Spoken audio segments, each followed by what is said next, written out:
नमस्कार, राम राम। कैसे हैं आप लोग? बढ़िया, आनंद में हो? पढ़ाई ठीक चल रही है? तो आज का और कल शाम से अगर कोई इंडिया में चर्चित अगर कोई विषय है तो वो उपराष्ट्रपति महोदय धनखड़ जी का त्यागपत्र है। और इस संदर्भ में चारों तरफ चर्चाएं चर्चाएं हैं और सियासत के गलियारों में ये चर्चाएं हैं। हमारे लिए महत्वपूर्ण ये है क्योंकि ये हमारी तरफ से राजस्थान की ओर से जो है वो दूसरे जो है वो उपराष्ट्रपति हैं। और हमें इस विषय के अंदर राजनीतिक से ज़्यादा परीक्षा उपयोगी जो है वो बातों पे थोड़ी चर्चा कर लेनी चाहिए, क्योंकि आगामी परीक्षाओं के अंदर सबसे अगर महत्वपूर्ण कुछ रहने वाला है तो उपराष्ट्रपति के पद से कुछ क्वेश्चन आप लोगों को मिलने वाले हैं। इसलिए आज हम जगदीप जी धनखड़ जी के बारे में, जिन्हें सब जानते हैं, इनकी बेबाक छवि, बेबाक जो है वो जो अंदाज इनका रहा है, इनकी वजह से जो सब जानते हैं। और इन्होंने उपराष्ट्रपति के रूप में अपने पद का निर्वहन बहुत अच्छे से किया है और ये राजस्थान से संबंधित है। तो धनखड़ जी के बारे में भी बात करेंगे, उसके साथ साथ उपराष्ट्रपति पद के बारे में हम लोग बात करेंगे, जहाँ से आपको एग्जाम पॉइंट ऑफ व्यू से काफ़ी कंटेंट मिलने वाला है। और हम ये चर्चा केवल जो है वो 10 मिनट करेंगे ताकि आप लोगों के लिए एग्जाम में ये चीज़ें काम भी आ सकें। स्टार्ट करते हैं।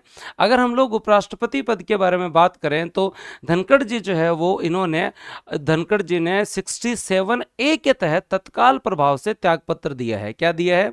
आर्टिकल 67A के तहत स्वैच्छिक त्यागपत्र दिया है। कारण दिए हैं, स्वास्थ्य कारणों के तहत ये त्यागपत्र दिया गया है। आप लोगों ने देखा होगा और कल से सोशल मीडिया पे चल ही रहा है। हमारे लिए महत्वपूर्ण इसलिए भी हो जाते हैं धनखड़ जी क्योंकि ये हमारे राजस्थान में झुंझुनू के रहने वाले हैं। और याद रखें, ये जो है वो वकालत से भी जुड़े रहे हैं और उसके साथ साथ इनके राजनीतिक जीवन के बारे में अगर हम लोग बात करें तो ये लोकसभा सांसद भी चुने हुए हैं। उसके साथ साथ केंद्र के अंदर जो है वो राज्य मंत्री भी रहे हुए हैं। ये जो है वो दोस्तों उसके बाद में जो है वो विधायक भी रहे हुए हैं और उनके बाद में जो है वो भारत के जो है वो 14वें उपराष्ट्रपति के रूप में इन्होंने जो है वो कार्य किया। याद रखना ये इंपॉर्टेंट चीज़ है और आप लोगों को जो पता होना चाहिए। अगर हम लोग बात करें उपराष्ट्रपति पद के बारे में तो कुछ महत्वपूर्ण जो है वो अनुच्छेद आप लोगों को एटलीस्ट याद होने चाहिए। क्या याद होने चाहिए? अनुच्छेद 63 हमें बताता है कि भारत के एक उपराष्ट्रपति होंगे। अनुच्छेद 63 हमें क्या बताते हैं? कि भारत के एक उपराष्ट्रपति होंगे। और उससे जस्ट अगला अनुच्छेद हमें बताता है कि वो उपराष्ट्रपति महोदय जो है वो राज्यसभा के पदेन सभापति होंगे। मतलब राज्यसभा के जो है वो सभापति के रूप में जो है वो दोस्तों जो है वो क्या करेंगे? वो अपना जो है वो कार्य निभाएंगे। लेकिन अगर उससे जस्ट अगला आर्टिकल 63 क्या कहता है? भारतीय संविधान में उपराष्ट्रपति का पद जो है वो कहां से लिया हुआ है? अमेरिका से लिया हुआ है। और आर्टिकल 63 कहता है कि भारत का एक उपराष्ट्रपति होगा। अब दोस्तों जस्ट अगला आर्टिकल क्या कहता है? आर्टिकल 64 कहता है कि उपराष्ट्रपति जो है वो राज्यसभा के पदेन सभापति होंगे। जैसे ही कोई व्यक्ति उपराष्ट्रपति बनते हैं उनके जस्ट बाद में जो है वो ये मान के चलें कि वो राज्यसभा के पदेन सभापति उसी दिन से बन गए हैं। तो ये याद रख लेना। उसके साथ साथ जो है वो दोस्तों वो राज्यसभा के मेंबर नहीं होते हैं, वो डायरेक्ट जो है वो पदेन सभापति होते हैं। अगला काम, अगर कल को राष्ट्रपति का पद खाली हो, कोई आकस्मिक परिस्थिति हो, तो वह कार्यवाहक राष्ट्रपति के रूप में भी काम करेंगे। आर्टिकल 65 कहता है कि राष्ट्रपति के पद में आकस्मिक रिक्ति के दौरान वह जो है या तो रिक्त या अनुपस्थिति में वह जो है वो राष्ट्रपति के रूप में कार्य करेंगे। 63, 64 और 65 आपने याद किया। उपराष्ट्रपति होंगे, राज्यसभा के पदेन सभापति होंगे और कार्यवाहक राष्ट्रपति के रूप में भी आकस्मिक परिस्थितियों में काम करेंगे। अगले आर्टिकल की तरफ चलते हैं। हमारा उद्देश्य केवल इतना है कि आप जो है वो आज जो आपकी न्यूज़ है उससे संबंधित सारे तथ्य आप लोगों को जो याद होने चाहिए। अगर हम उपराष्ट्रपति साहब के निर्वाचन और पदावधि के बारे में बात करते हैं, अब 66 और 67 पे हम आ रहे हैं। और 67 कह तो आप पढ़ ही चुके हैं, जिसके तहत उन्होंने त्यागपत्र दिया है। उपराष्ट्रपति के निर्वाचन का प्रावधान जो है वो दोस्तों याद रखें आर्टिकल 66 के अंदर है, जिसकी एक विशिष्ट विधि है। और इस विधि के तहत जो है वो आपके यहां पर जो है वो कौन? दोनों सदन के निर्वाचित एवं मनोनीत सदस्य भाग लेते हैं। याद रख लेना, राष्ट्रपति के इलेक्शन के अंदर जो है वो राज्य विधानसभाओं से भी भाग लेते हैं, लेकिन यहां पे केवल लोकसभा और जो उसके साथ साथ जो है वो राज्यसभा जो है, वहां लोकसभा और राज्यसभा के जितने मेंबर है, चाहे वो नॉमिनेट मेंबर हो चाहे वो इलेक्टेड मेंबर हो, वो भाग लेते हैं। अनुपातिक प्रतिनिधित्व की एकल संक्रमणीय पद्धति से जो है है वो चुनाव होता है, गुप्त मतदान रखा जाता है, ये इनकी जो निर्वाचन की प्रक्रिया है। कोई भी व्यक्ति अगर उपराष्ट्रपति जो है वो बनना चाहता है तो उसकी आयु कम से कम 35 वर्ष होनी चाहिए, राज्यसभा सदस्य चुने जाने की योग्यता होनी चाहिए, भारत का नागरिक होना चाहिए और कहीं पे भी लाभ का पद धारण ना करे। कहीं पे भी जो है वो दोस्तों राज्य सरकार, स्थानीय या केंद्र सरकार कहीं पे भी लाभ का पद जो है वो धारण ना करता हो। योग्यता जरूरी है, योग्यता भारत के नागरिक हों, उसके साथ साथ राज्यसभा के पदेन सभापति बनेंगे तो राज्यसभा सदस्य चुने जाने की योग्यता रखते हो, न्यूनतम आयु 35 वर्ष हो। उसके साथ साथ जो है वो नामांकन के लिए 20 प्रस्तावक और 20 अनुमोदक होने जरूरी है। 15,000 रुपए की जमानत राशि भी जो जमा करवानी पड़ती है, याद रख लेना ही। तो आपने क्या पढ़ा, उपराष्ट्रपति होंगे, पदेन सभापति होंगे, कार्यवाहक राष्ट्रपति के रूप में काम करेंगे, फिर आपने निर्वाचन पढ़ा। अब बात करते हैं पदावधि के बारे में। किसके बारे में बात करें, पदावधि के बारे में। तो यह आप लोगों को जो है वो आर्टिकल 67 जो है वो बहुत अच्छे से याद होना चाहिए। और आर्टिकल 67 जो है वो दोस्तों आपके यहाँ पे पदावधि से संबंधित है। पदावधि इनकी 5 वर्ष है। पदावधि इनकी क्या है दोस्तों, आपके यहाँ पे 5 वर्ष पदावधि है। और आर्टिकल 67 को आप जो ढंग से याद रखना, 5 वर्ष पदावधि है, लेकिन ये नहीं है कि 5 वर्ष में त्याग पत्र देना ही पड़ेगा। जब तक अगले उपराष्ट्रपति का निर्वाचन नहीं हो जाता, जब तक उत्तराधिकारी नहीं आ जाता, तब तक जो है वो दोस्तों ये अपने पद पर बने रह सकते हैं। आर्टिकल 67A के तहत, आर्टिकल 67A के तहत इन्होंने जो है वो क्या दिया है, राष्ट्रपति साहब को अपना त्याग पत्र दिया है। और कारण क्या बताया है, स्वास्थ्य कारण बताए हैं। हम केवल यहाँ परीक्षा उपयोगी बात करेंगे। मेरा उद्देश्य है केवल 10 मिनट आपके जो यूटिलाइज हों और आप जो ढंग से जो याद कर सकें। मैं ट्राई करूँगा 15 भी हो जाए तो आप ऐसे मतलब आपका एक रिवीजन हो जाएगा। तो याद रखना 67 कै के तहत, ये सब आर्टिकल भी याद रख लेना 67A, क्योंकि अब जो चर्चा में है तो सब आर्टिकल से भी क्वेश्चन आ सकता है। राष्ट्रपति को त्याग पत्र दे सकते हैं और कार्यकाल 5 वर्ष होता है, लेकिन अगर जब तक अगला व्यक्ति जो है वो नहीं आ जाए चुन के, तब तक ये कार्य ग्रहण कर सकते हैं, पद पर बने रह सकते हैं। उसके बाद में पद से हटाने की प्रक्रिया क्या है। यहां राष्ट्रपति के पद से हटाने की प्रक्रिया और उपराष्ट्रपति के पद से हटाने की प्रक्रिया अलग अलग है। अगर हम राष्ट्रपति के पद से हटाने की प्रक्रिया के बारे में अगर हम बात करें तो वहां महाभियोग शब्द है, लेकिन यहाँ महाभियोग शब्द नहीं, एक विशेष प्रक्रिया है। सबसे पहली बात जो है वो पद से हटाने की प्रक्रिया राज्यसभा से ही प्रारंभ हो सकती है, सबसे महत्वपूर्ण, क्योंकि राज्यसभा के पदेन सभापति है तो राज्यसभा में प्रस्ताव लाया जा सकता है, डायरेक्ट लोकसभा में नहीं लाया जा सकता। उपराष्ट्रपति को हटाने हेतु जो प्रस्ताव लाया जाता है वो कम से कम जो है वो 14 दिन पहले जो है वो दोस्तों उसका आपको जो है वो नोटिस देना अनिवार्य है। यह प्रस्ताव राज्यसभा के सदस्यों के बहुमत से अगर पारित हो जाए और लोकसभा द्वारा अगर इसका अनुमोदन कर दिया जाए तो इस कंडीशन पे इन्हें पद से जो है वो हटाया जा सकता है। ऐसी नौबत जनरली आती नहीं है। उपराष्ट्रपति बहुत ही हमारे यहाँ महत्वपूर्ण पद है, आप सभी लोग जो वो जानते हैं।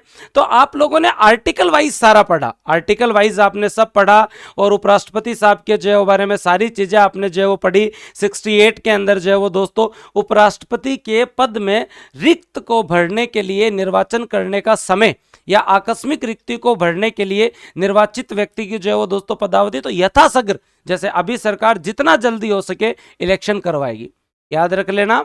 यहाँ 68 क्या कहता है, आर्टिकल 68 कहता है पद रिक्ति के बाद जो है वो उसके निर्वाचन का समय क्या है, यथासंभव आकस्मिक रिक्ति की स्थिति के अंदर जो है वो अगर कोई त्याग पत्र दे दे, डेथ हो जाए, पद से हटाया जाए, तो इस कंडीशन में जो है वो दोस्तों जो है वो यहाँ जितना जल्दी हो सके यथाशीघ्र जो है वो चुनाव संपन्न कराने की बात जो है वो उल्लेख है। और आर्टिकल 69 शपथ की बात करते हैं और आप लोगों को पता होना चाहिए ये शपथ जो है वो संविधान के प्रति निष्ठा, कर्तव्यों के प्रति उत्तरदायित्व की प्रतीक है। और दोस्तों ये आप लोगों को जो है वो पता होना चाहिए, एकदम क्लियर। राष्ट्रपति साहब जो इन्हें जो है वो शपथ दिलाते हैं। हमने ये संवैधानिक रूप से सारी चीजें पढ़ी। अब हम तथ्यात्मक चीजें भी पढ़ेंगे, 5 मिनट एक्स्ट्रा लग जाओ भले। आपने आर्टिकल सारे याद कर लिए और मेरे हिसाब से आपको पता हो गया होगा। 63 कहता है कि भारत का एक उपराष्ट्रपति होंगे, हमारे वाइस प्रेसिडेंट होंगे। 64 कहता है कि दोस्तों जो है वो पदेन सभापति होंगे। किनके पदेन सभापति होंगे? राज्यसभा के पदेन सभापति होंगे, याद रख लेना। 65 जो आपका आर्टिकल है वो कहता है कि दोस्तों वह कार्यवाहक राष्ट्रपति के रूप में भी जो है वो काम काम करेंगे, कार्यवाहक राष्ट्रपति के रूप में आकस्मिक परिस्थिति में काम करेंगे। 66 कहता है दोस्तों उनकी निर्वाचन की प्रक्रिया क्या होगी। आप सबने देखा निर्वाचन की प्रक्रिया जो है आप सबको पता है कि कौन कौन भाग लेता है। लोकसभा राज्यसभा के सभी मेंबर, 20 अनुमोदक, 20 प्रस्तावक और जो 15,000 की जमानत राशि के साथ आनुपातिक प्रतिनिधित्व की एकल संक्रमणीय पद्धति। 67 आपने पढ़ा, यहां बात पदावधि की है और पदावधि के अंदर मेंशन है 5 वर्ष या जब तक उत्तराधिकारी नहीं आ जाए तब तक पद पर बने रह सकते हैं। लेकिन 67A के तहत वह त्याग पत्र किसे दे सकते हैं, राष्ट्रपति को त्याग पत्र दे सकते हैं। किसको त्याग पत्र दे सकते हैं, राष्ट्रपति को त्याग पत्र दे सकते हैं। याद है आप लोगों को। उसके बाद में अगर हम बात करें 68 के बारे में, तो आकस्मिक रिक्ति के समय जो है वो यथाशीघ्र जितना हो सके इलेक्शन करवाया जाए। और 69 जो है वो शपथ की बात है, वो शपथ की बात है। राजस्थान के स्टूडेंट्स के लिए इसलिए इंपॉर्टेंट है, धनखड़ साहब तो जो है वो पद तो जो व्यक्ति हैं वो तो महत्वपूर्ण है ही, और राजस्थान का बच्चा बच्चा धनखड़ साहब को जानता है क्योंकि हमारे यहाँ से पहले उपराष्ट्रपति बाबूसाह थे और बाबूसाह के बाद में जो है वो भैरव सिंह जी के बाद में अपने धनखड़ साहब ही रहे हैं। अब ये जो भी कारण रहे हैं वो राजनीति की बातें हैं, हमें परीक्षा उपयोगी बातें करनी है और मुझे लगता है कि आप लोगों को ये चीज़ें तो समझ में आई होंगी। अब जो है वो हम थोड़ी सी चर्चा करेंगे, खास करके भारत के उपराष्ट्रपति से संबंधित जो है वो पदों के बारे में हम लोग चर्चा करेंगे। अगर आप लोगों को याद आ रहा हो तो भारत के प्रथम उपराष्ट्र, हमारी बुक जो आ रही है उसमें आपको इसी तरीके से कंटेंट मिलने वाला है, मजा आ जाएगा। मैं अगर डिटेल से पढ़ाऊं तो 1.5-2 घंटा लग सकता है, कभी समय होगा तो जरूर मैं जो डिटेल से पढ़ाऊंगा। भारत के उपराष्ट्रपतियों का अगर आप क्रम देखें तो सर्वपल्ली राधाकृष्णन साहब रहे 10 वर्ष तक, उसके बाद में जाकिर हुसैन साहब रहे, वीवी गिरी रहे, इन्होंने भी त्यागपत्र दिया था, इनकी कहानी जो अलग से हम लोग पढ़ेंगे। उनके बाद में अगर आप लोग देखेंगे तो गोपाल स्वरूप पाठक रहे, बीडी जत्ती रहे, उनके बाद अगर आप देखेंगे तो हिदायतुल्ला साहब रहे, आर वेंकट रमन रहे, शंकर दयाल जी रहे, के आर नारायण रहे, श्री कृष्णकांत रहे, भैरव सिंह जी जो रहे, और भैरव सिंह जी के बाद जो है वो दोस्तों आपके हामिद अंसारी जी, वेंकैया नायडू और जगदीप धनखड़ जी। अब देखते हैं कि अब कौन बनते हैं। और आप लोगों को पता ही है कि जल्दी जो यथाशीघ्र इलेक्शन करवाया जाएगा, तो जब भी बनेंगे तब हम जो अलग से चर्चा करेंगे। यहाँ उपराष्ट्रपति पद से संबंधित कुछ महत्वपूर्ण तथ्य देखते हैं। महत्वपूर्ण तथ्यों में पहला तथ्य ये है कि भारत के कौन कौन से उपराष्ट्रपति हैं जो भविष्य में राष्ट्रपति भी बने। सर्वपल्ली राधाकृष्णन साहब राष्ट्रपति बने, जाकिर हुसैन साहब राष्ट्रपति बने, वीवी गिरी साहब राष्ट्रपति बने, आर वेंकट रमन साहब जो राष्ट्रपति बने, शंकर दयाल शर्मा साहब राष्ट्रपति बने और के आर नारायण साहब जो राष्ट्रपति बने। हमारे 6 ऐसे उपराष्ट्रपति रहे हैं जो भविष्य के अंदर जो है वो दोस्तों मतलब उपराष्ट्रपति रहे हैं जो भविष्य में जो है वो दोस्तों राष्ट्रपति भी रहे हैं, राष्ट्रपति के पद पर भी जो पहुंचे हैं। और 6 लोगों को आप जरूर याद रखें। कौन कौन थे दोस्तों? सर्वपल्ली राधाकृष्णन साहब देश के दूसरे राष्ट्रपति बने, पहले उपराष्ट्रपति दूसरे राष्ट्रपति, उसके बाद में जाकिर हुसैन साहब, उसके बाद में वीवी गिरी साहब, उसके बाद में आर वेंकट रमन, शंकर दयाल शर्मा और दोस्तों जो के आर नारायण। एक महत्वपूर्ण फैक्ट ये हो गया, 6 हमारे जो है वो दोस्तों जो है वो उपराष्ट्रपति हैं जो फ्यूचर में जो है वो राष्ट्रपति भी जो है वो बनते हैं। उसके बाद में अगर हम लोग बात करें 2 बार उपराष्ट्रपति कौन रहे, 10-10 साल का टेन्योर, या तो सर्वपल्ली राधाकृष्णन साहब का रहा है या दोस्तों आप लोगों के जो है वो हामिद अंसारी साहब का जो रहा है। निर्विरोध उपराष्ट्रपति जो कौन रहे, सर्वपल्ली राधाकृष्णन साहब, शंकर दयाल और एम हिदायतुल्ला, इनका जो वो निर्विरोध जो है वो चयन किया गया, याद रखें।